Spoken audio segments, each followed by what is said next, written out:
Il paraît que le bac va être hyper difficile cette année. C'est ce que j'ai vu passer sur Instagram. Il y a un gars qui disait que le bac était vachement difficile. Et ça tombe bien parce qu'on a un sujet zéro qui est tombé, qui nous permet de savoir un petit peu de quoi il s'agit. Donc je vais découvrir le sujet en même temps que vous. On va pas le corriger dans cette vidéo, on va juste lire ensemble les questions et on va donner des éléments de réponse comme ça. Et si jamais vous voulez que je le corrige, je le corrigerai volontiers. Vous me le faites savoir en mettant un petit pouce et en commentant. Et on se met directement dans l'énoncé.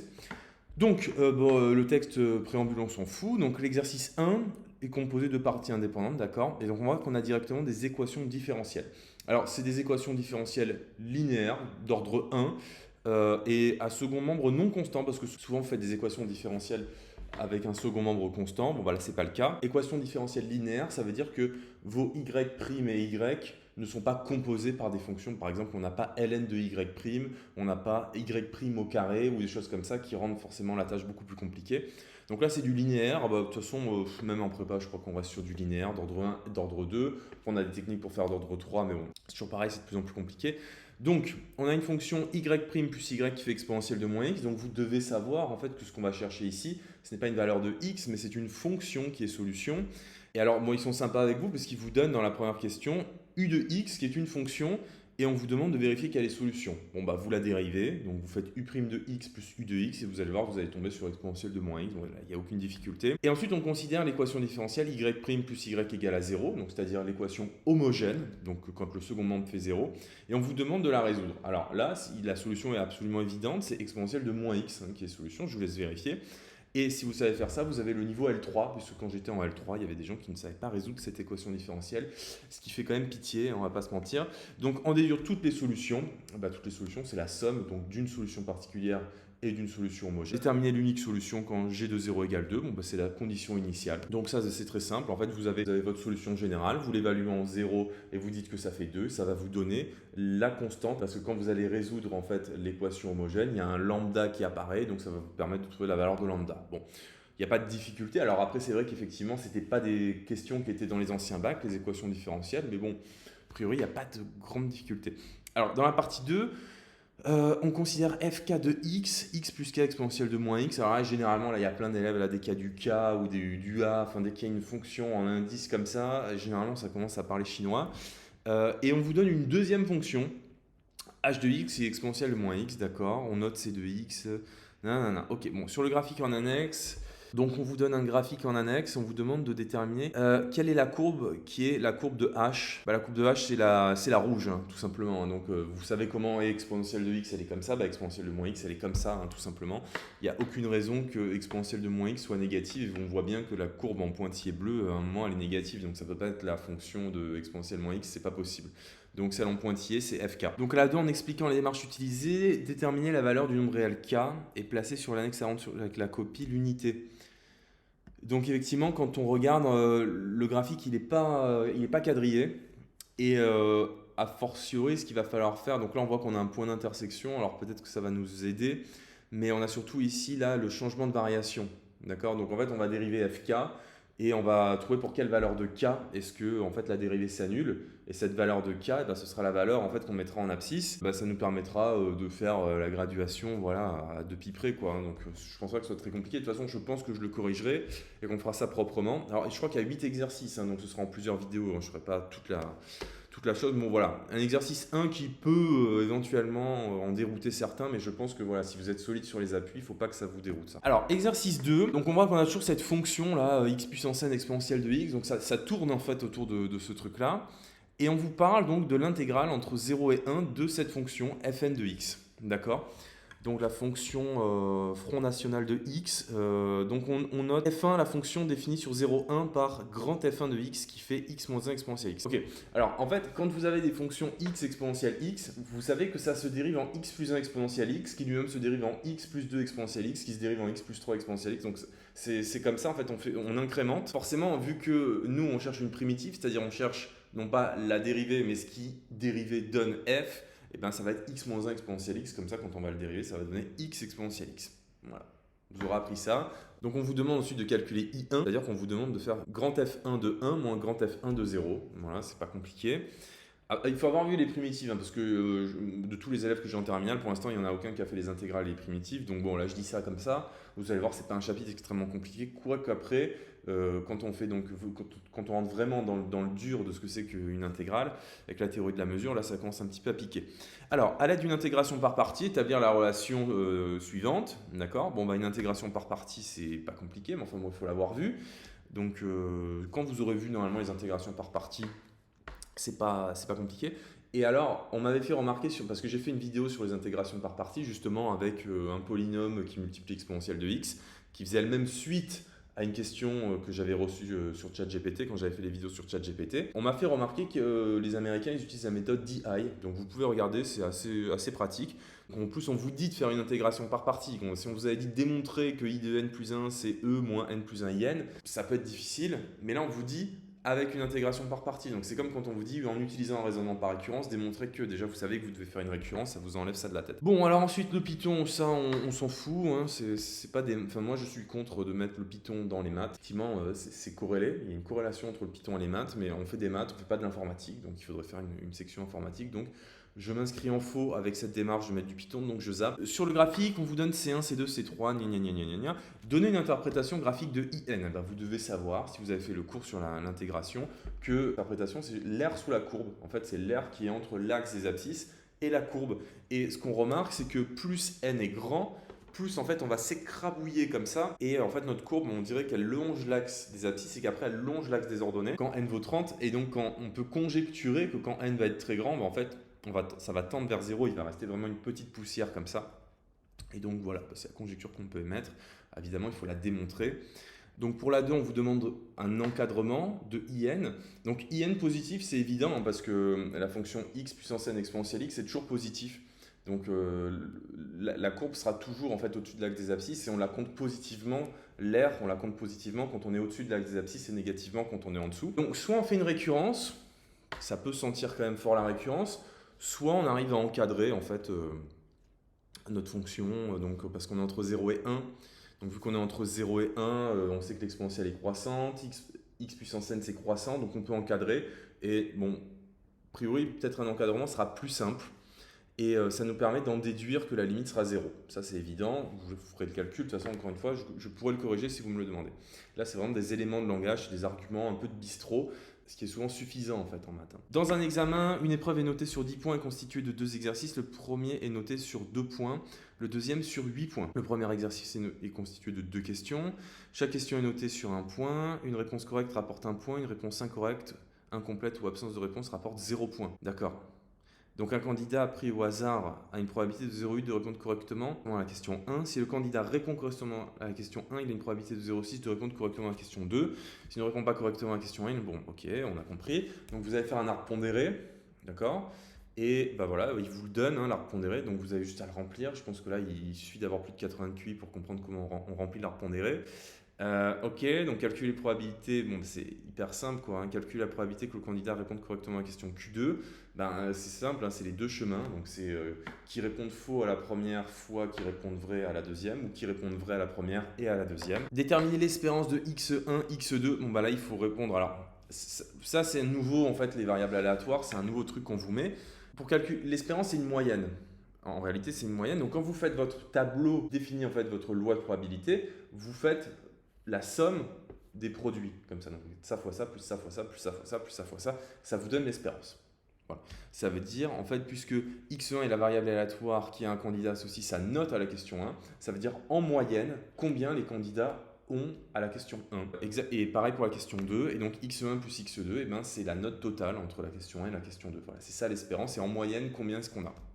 Donc déterminer P de x égale à 0, c'est-à-dire déterminer la probabilité d'avoir 0 point, donc c'est-à-dire de se tromper au 2, ou de P de x égale 2, c'est-à-dire d'avoir juste au 2. En déduire P de x égale 1, vu qu'il n'y a que 3 issues, vu que vous avez P de x égale à 0 plus P de x égale 1 plus P de x égale 2 qui fait 1, P de x égale 1, c'est 1 moins P de x égale à 0 moins P de x égale 2, voilà, tout simplement. Alors montrer que la variance vaut 0,57. La variance, vous avez plusieurs façons de la calculer. Vous avez une formule qui est un peu hardcore, là, qui est un peu grosse, et vous avez aussi l'interprétation avec l'espérance. Donc c'est l'espérance du carré moins le carré de l'espérance. Donc vous utilisez une des deux façons. De toute façon, dans tous les cas, vous allez retomber sur 0,57. Et on vous demande est-ce que la variance de x est égale à la somme des variances? Bah non, que l'expérience n'est pas indépendante. Donc les questions 1 et question 2 ne sont pas indépendantes, donc on ne peut pas avoir que la variance de la somme, c'est la somme des variances. Vous savez, enfin vous devez savoir que l'écart type et la variance, c'est presque pareil. L'écart type, c'est l'écart moyen à la moyenne. Alors souvent, on dit ça, ouais, ok, ça veut dire quoi? Si vous prenez une classe de 30 personnes et que vous calculez la moyenne des gens, et que vous prenez chaque personne et que vous regardez de combien est-ce qu'il est écarté de la moyenne, c'est-à-dire la différence entre la moyenne et la note, bah vous faites la moyenne de tous ces écarts et ça vous donne l'écart type. Et l'écart type, c'est la racine carrée de la variance. Donc, c'est tout un tas d'outils statistiques qui nous permettent après de tirer certaines conclusions. Voilà, si on regarde que la moyenne dans une série statistique, ben, ce n'est pas suffisant. Si on regarde que le premier quartile, ce n'est pas suffisant. Donc, si on a le premier quartile, la médiane, le troisième quartile, l'écart type, la variance, la covariance, le truc, le machin, ben à la fin, on est capable d'interpréter les résultats de manière plus précise. Voilà. Un peu long, un peu pénible, mais bon, c'est pas grave. Donc le deuxième exercice est constitué de 8 questions. D'accord. Chaque question est notée sur un point. Chaque réponse rapporte un point. Une réponse incorrecte ou une absence de réponse rapporte 0 point. Bon, voilà, toujours pas de point négatif. De toute façon, ça change rien parce que quand on fait la loi de probabilité dans le tableau, c'est pas plus difficile à répondre. Par contre, j'ai un exercice en stock que j'espère corriger sur les probabilités qui provient du concours général, qui était plus intéressant et qui demandait plus de discernement, plus d'intelligence, quoi. Alors, justifier que y suit une loi binomiale dont on précisera les paramètres. Je ne vais pas vous faire l'offense de répondre à cette question. C'est une des questions les plus triviales des sujets de bac. Donner la valeur de py égale 8. Y, c'est la variable aléatoire qui a un candidat associe sa note au deuxième exercice. Donc, il y a la probabilité qu'il ait 8 points. Voilà, donc là, vous prenez votre calculatrice, ça vous donne la réponse tout de suite. Ou vous utilisez la formule de Bernoulli, donc P de Y égale 8, eh bien c'est 8 parmi, il y a combien de tirages? Il y a 8 tirages parce qu'il y a 8 questions, donc ça fait 8 parmi 8. La probabilité c'est 3 quarts, donc 3 quarts puissance K, donc puissance 8, fois 1 quart, donc P bar, donc 1 moins 3 quarts, donc 1 quart puissance N moins K, donc 8 moins 8, donc puissance 0. Voilà, c'est extrêmement simple. Donner l'espérance, l'espérance c'est N fois P. Quand on est dans une loi binomiale, donc vous avez la probabilité, vous avez n, donc l'espérance, c'est 3 fois 8, 24 sur 4 qui fait 6, donc en moyenne, on répond correctement à 6 questions. Donc bon, pour l'instant, je ne sais pas ce que vous en pensez, moi je ne trouve pas que ce soit extrêmement difficile, donc on n'est pas sur du bac de Liban 82, parce que bon. Donc l'espérance de Mn, c'est l'espérance de Z1 plus Z2 plus Zn, le tout sur n, donc c'est l'espérance de Z1 plus l'espérance de Z2 plus l'espérance de Zn, le tout divisé par n. Donc la variance de M, c'est la variance de Z. Ah, et en fait, à la 1, j'avais pas lu en entier, mais c'est calculer l'espérance et la variance de Z. Et la variance de Z, c'est la variance de X plus la variance de Y. Parce que les questions, les parties 1 et 2 du QCM sont indépendantes. Donc, on a fait le calcul au préalable. On va avoir une racine carrée de quelque chose, le tout sur n, et l'objectif c'est de trouver n. Donc il faut juste résoudre cette équation-là. Ça ne doit pas être non plus extrêmement compliqué, mais vous voyez qu'il faut quand même, l'importance de l'écriture. Hein. Là, de faire tout comme ça à la volée, c'est pas si évident que ça. Alors, pour les valeurs trouvées en B, montrez que la probabilité est supérieure à 0,75. Voilà, évidemment, je peux pas savoir quelle est la valeur de n, donc je peux pas faire la question. Mais on le fera quand je corrigerai. Voilà. Là, celle-là, je ne vois pas comment faire. Alors, exercice 4, c'est un QCM. D'accord. Donc, on considère un prisme droit. D'accord. On note I, le milieu du segment EF. Ok, bon, d'accord. On va voir ça. On considère les coordonnées des 4 vecteurs de la base, IJK. D'accord. Donc, si ce n'est pas les points I et le point J, ça n'a rien à voir. Alors... Lequel est un vecteur normal à ABG? C'est simple parce qu'en fait on est dans un prisme droit. C'est très simple d'avoir les coordonnées de AB et de BG. Et un vecteur normal au plan ABG, c'est un vecteur qui est orthogonal à AB et à BG ou à AB et à AG, c'est pareil. Donc faites le produit scalaire, vous exprimez AB, AG ou BG à votre guise, vous en exprimez deux, et vous faites le produit scalaire et vous allez bien voir lequel vous donne 0. Voilà. Donc en fait vous exprimez tout en fonction de AB, AD, AJ. Et normalement, ça se passe très bien. Parmi les droites suivantes, laquelle est parallèle à IJ? Donc IJ, elle est comme ça. Donc pareil, si vous arrivez à exprimer un vecteur directeur de IJ, c'est bien. Et donc DG, ouais. Alors BD, carrément pas, quoi. Enfin BD, je veux dire, là, c'est aberrant, quoi. BD, non, elle n'est pas parallèle à IJ. AG, ah oui, AG... Non, ils ne sont pas sur la même face, c'est pas possible. Hein. Donc il faut quand même que le vecteur il soit sur la face ABFE. Quoi, hein. Donc là, AG, on sort du truc, c'est pas possible. Et FG, bah non plus. Hein, donc là, non, mais là, par contre, vraiment, c'est une insulte à l'intelligence humaine. Hein, donc voilà, là, je ne réponds pas à cette question. Bon, quel vecteur forme une base de l'espace? Alors, pareil, la question A. Si vous répondez à la question A, franchement, arrêtez tout. Hein, parce qu'on ne peut pas être une base de l'espace quand il n'y a que deux vecteurs. Hein. Deux vecteurs du plan ne peuvent pas être une base de l'espace, c'est pas possible. Cela dit, moi j'ai jamais vu dans les cours, là, peut-être qu'ils ne l'ont pas encore fait, mais la notion de base de l'espace, bon, il faut que la famille soit libre, d'accord? C'est-à-dire que il ne faut pas pouvoir exprimer AB, AC, AD, par exemple, si AB, AC, AD était la base de l'espace, comme combinaison linéaire des uns des autres. Donc on dit que la famille est libre. Alors il y a des petites techniques, il y a des petites astuces que je montre à mes élèves, c'est le produit mixte. Le produit mixte, c'est sympa, ça fait gagner du temps. Bon, est-ce que AB, AC et AD, non, c'est pas une base de l'espace parce qu'ils appartiennent tous à la même face. Ouais. Alors DA, DC, DG, oui, ça c'est une base de l'espace parce que DA, DC, c'est une base du plan, ils sont pas parallèles.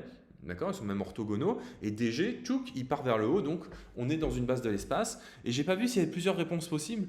On va voir ça. Donc CA, CG, CE.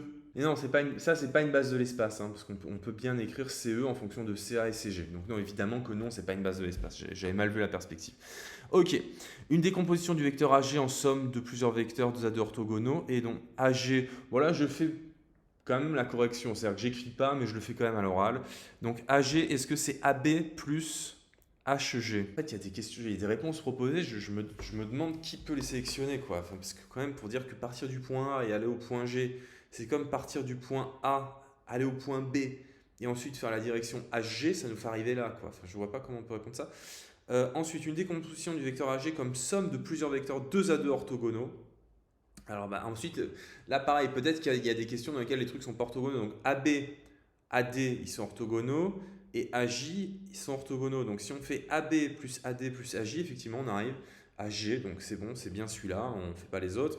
Le volume du prisme droit. C'est quoi le volume du prisme droit? Vous faites l'aire de la face ABFE multiplié par la profondeur FG. Voilà, donc bon, ça c'est simple. Hein. C'est niveau collège, hein, d'accord? C'est ce qu'on fait au brevet des collèges. Bon, alors exercice 5, c'est encore un QCM. D'accord. Alors sur 0,2π, est-ce que sinus de x 0,1 égale 0,1 à 0 solution? Est-ce qu'il a une solution, 4 solutions? 4 solutions ou 2 solutions? Si vous ne savez pas répondre à ça, c'est quand même compliqué, quoi. Donc, si vous ne savez pas répondre à ça, je vous déconseille de passer le bac cette année. Donc c'est 2 solutions. Vous faites un cercle trigonométrique, hein, donc le sinus il vaut 0,1 à peu près ici et là-bas. Voilà. Et après on est dans les négatifs, donc c'est pas possible. Donc on considère x plus sinus de x. On admet que f est 2 fois dérivable. Oui, c'est vrai que c'est... Merci de l'avoir admis parce que c'est vraiment extrêmement difficile hein, d'admettre qu'un polynôme et une fonction trigonométrique, c'est 2 fois dérivable. C'est à démontrer, c'est vraiment extrêmement difficile. Donc merci beaucoup. Donc la fonction f est convexe. Bah, on la dérive 2 fois. Donc la dérivée du sin, c'est le cos, donc moins sin. Parce que le x, quand on va le dériver 2 fois, il va crever. Donc on arrive à moins sin. Et entre 0 et pi, le moins sin entre 0 et pi, donc le sinus entre 0 et pi, il est positif. Donc si on prend moins sin, ça sera négatif. Donc elle est concave sur 0 pi. Voilà. Une urne contient 5 boules. On tire successivement 3 boules sans remise. On appelle tirage la liste non ordonnée. Quel est le nombre de tirages possibles sans tenir compte de l'ordre? C'est 50 fois 49 fois 48. Parce qu'on est sans remise. Si on avait remis, c'était 50 puissance 3, mais là c'est 50, il n'y en a plus que 49, donc il y a 49 possibilités, il n'y en a plus que 48, donc voilà, 50 fois 49 fois 48. C'est de la combinatoire, c'est juste que c'est pas comme d'habitude, c'est-à-dire que d'habitude, c'est tout le temps les mêmes questions, donc c'est vraiment, il y a une trame, et c'est juste que là, on ne retrouve pas la trame habituelle, mais c'est pas pour autant que c'est plus difficile. Ok, on effectue 10 lancers d'une pièce de monnaie, le résultat d'un lancer est pile ou face, c'est vrai. On note la liste ordonnée des résultats. Quel est le nombre de listes ordonnées possibles? Ah oui. On effectue 10 lancers d'une pièce de monnaie. Ok, donc on effectue 10 lancers. Donc soit on a pile, soit on a face. On note la liste ordonnée des 10 résultats. C'est 2 puissance 10, parce qu'il y a 2 possibilités à chaque fois. et on fait le truc 10 fois. Donc il y a 2 puissance 10 possibilités. Alors là, on vous met une sorte de la question D, ce serait du coefficient binomial, ce serait le coefficient binomial donc de 2 parmi 10. Mais ça, c'est combien est-ce qu'on peut faire de paquets 2 parmi 10 éléments? Mais ça n'a rien à voir. Ça n'a rien à voir, c'est 2 puissance 10. Et factoriel 10, pareil, ça n'a rien à voir. Ça voudrait dire qu'il y a une possibilité pour la première, 2 pour la deuxième, 3 pour la troisième, etc. Ça n'a rien à voir, il y a 2 possibilités à chaque fois. Quand on lance c'est pile ou face. Donc, on note la liste ordonnée des 10 résultats. Donc, vous avez soit pile, 10 fois, soit face, pile, bref. Donc, ça peut être que 2 puissance 10. Les coefficients binomiaux, c'est combien on peut faire de paquets à k éléments avec n éléments. Je ne vois pas le rapport avec la question quand on lance une pièce de monnaie. Ça n'a aucun rapport. On effectue n lancers d'une pièce de monnaie équilibrée. Le résultat d'un lancer pile ou face. On considère la liste ordonnée des n résultats. Quelle est la probabilité d'obtenir au plus 2 fois pile? Alors, déjà, quand vous voyez la A et la C, c'est aberrant parce que vous pouvez obtenir des probabilités infinies. Donc ça n'a pas de sens. Donc ça va se jouer entre la B et la D. Moi, quand je vois au plus 2 fois, j'entends au moins 3 fois et raisonner par complémentaire. Donc 1 moins au moins 3 fois. On est dans le cadre d'une expérience de loi binomiale. Donc a priori, vous utilisez une loi binomiale et ça devrait passer. Je ne peux pas faire le calcul. Donc c'est entre la B et la D. Et là, de tête, j'en sais rien, mais ce qui ressemblerait le plus à une loi binomiale, donc ce serait une probabilité de 1, donc ce serait 2 parmi n. Alors 2 parmi n, je crois que c'est n facteur d'n moins 1 sur 2. Donc a priori, là, comme ça, au nez, je dirais la B, mais il faudrait faire le calcul. Exercice 6. Est-ce que les affirmations sont vraies ou fausses? Donc vous avez cette suite qui vous est donnée, affirmation 1, U4 égale 1 neuvième. Bon, ça, pareil, je ne vais pas répondre, c'est trop simple. Pour tout entier naturel, U de n égale 1 plus 2n plus 1. Alors, si U de n est égal à 1 sur 2n plus 1, et que U4 fait 1 neuvième, c'est-à-dire que si vous dites que U4 fait pas 1 neuvième et que vous dites que la 2 est vraie, là c'est grave, parce que si la 2 est vraie, U4 fait 1 neuvième. Alors, comment on peut savoir si UN fait 1 sur 2n plus 1? On fait un raisonnement par récurrence. On fait un raisonnement par récurrence, sauf que on peut se dire, bon, est-ce qu'on ne peut pas trouver un contre-exemple? Par exemple, U1 c'est 1 sur 3. Bon, ça a l'air de marcher quand même. Hein. Ça a quand même l'air de marcher. Mais ce qui est sympa, c'est de trouver un contre-exemple. Si vous raisonnez par contre-exemple, c'est bien, ça montre un peu une diversité de raisonnement. La suite numérique est minorée. Elle est minorée, en tout cas, si l'affirmation 2 est vraie, ce qui semble être le cas, elle est décroissante. Du coup, elle tend vers 0, donc elle est minorée par 0, pas par 10 puissance moins 10.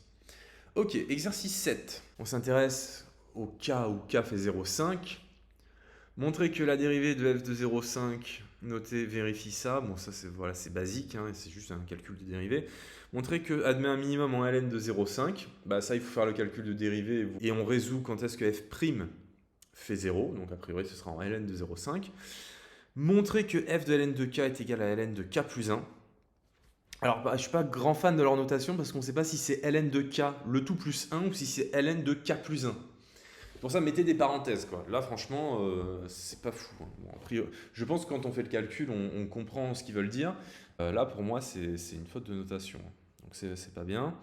On note, ok, donc là, on vous donne... Ah oui, ça, cette question, je l'avais déjà vue. Cette question, il l'avait déjà mise dans un ancien bac.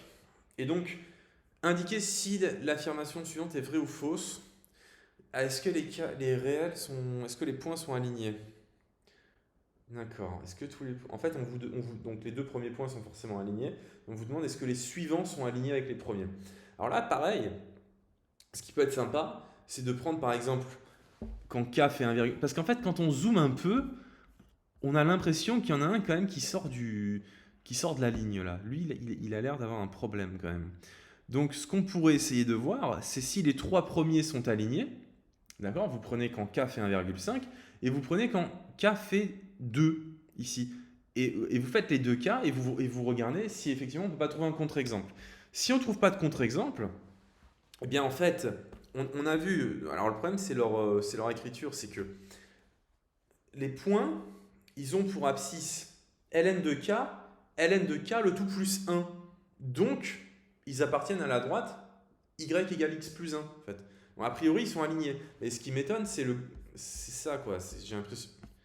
Ce qui m'étonne, c'est quand même ça, quoi. On dirait que lui, il est pas... Alors, on dirait qu'ils ont fait exprès que ce soit un peu flagrant, mais pas trop. Voilà. Donc, je vais regarder là dans le corrigé rapidement si c'est ça. Ah bah voilà, bah c'est ça, ils sont alignés parce que ça appartient à la droite y égale x plus 1. Donc, c'est exactement la même question qu'ils avaient mis dans un autre bac. Donc, ils recyclent un petit peu leur sujet. Donc, moralité, ne vous faites pas berner par ce genre de truc. Vous vous dites, ah, ça se voit que c'est pas aligné, je suis trop intelligent. Non. Non, pas du tout. Alors, ensuite, pour chacune des affirmations suivantes, indiquez si elle est vraie ou fausse. Chaque réponse doit être justifiée. Une réponse non justifiée ne rapporte aucun point. Donc, encore heureux que ça ne rapporte pas de points, une réponse pas justifiée. Mais on en est quand même à un stade où on précise, quoi. On précise que si tu justifies pas, ben, tu n'as pas de points. D'accord. Donc, on considère la fonction calcul écrite en Python. Donc ça, j'en ai rien à foutre. Ok. Donc, je fais pas. Voilà. L'exercice 8, je le fais pas. Est-ce que c'est la fin du sujet? Ah non, il reste une question. D'accord. Alors, affirmation, la suite fait ça. Alors, est-ce que la suite fait ça? Donc, est-ce que UN peut faire ça? Vous faites une récurrence. Vous faites une petite récurrence qui va bien. Ça va tomber tout seul. Alors, la question 3, on vous dit, est-ce que c'est une puissance de 3? Alors, si l'affirmation 2 est vraie, vous l'utilisez et vous faites l'un moins l'autre, vous tombez sur une puissance de 3. Par contre, si l'affirmation 2 est fausse, vous pouvez utiliser... par exemple, vous essayez de trouver un contre-exemple, vous essayez de dire, j'aime bien moi, les raisonnements par contre-exemple, vous essayez par exemple, je sais pas, U5 moins U4, et c'est pas une puissance de 3. Mais a priori, l'affirmation 2 devrait être vraie, et a priori, vu comment sont tournées les choses, l'affirmation 3 est vraie. Voilà. Bon, c'est tout pour ce bac, ce sujet 0, que je corrigerai en bonne et due forme proprement. Là, j'avais envie d'en parler. Voilà, j'avais envie d'en parler et de donner des éléments de réponse. Donc, les rageux qui vont me dire ouais, c'est pas rigoureux, allez vous faire cuire le cul parce que moi je fais les maths comme j'ai envie, d'accord. Si vous êtes des grands bourbaquistes, on attend vos vidéos rigoureuses. Ça saoule tout le monde. Voilà, ça saoule tout le monde, des vidéos rigoureuses. Donc on fait des maths comme ça à la volée, ça fait bien plaisir. Et puis voilà. Et sinon, on en restera à cette discussion de bistrot fort amusante. Les amis, j'espère que ça vous aura été diverti et surtout rassuré. Voilà, ce sujet 0, il n'est pas compliqué. D'accord. Donc je sais pas, je me souviens pas qui avait dit que c'était compliqué, mais c'est pas compliqué. Donc voilà, je vous souhaite une bonne journée et je vous dis à la prochaine.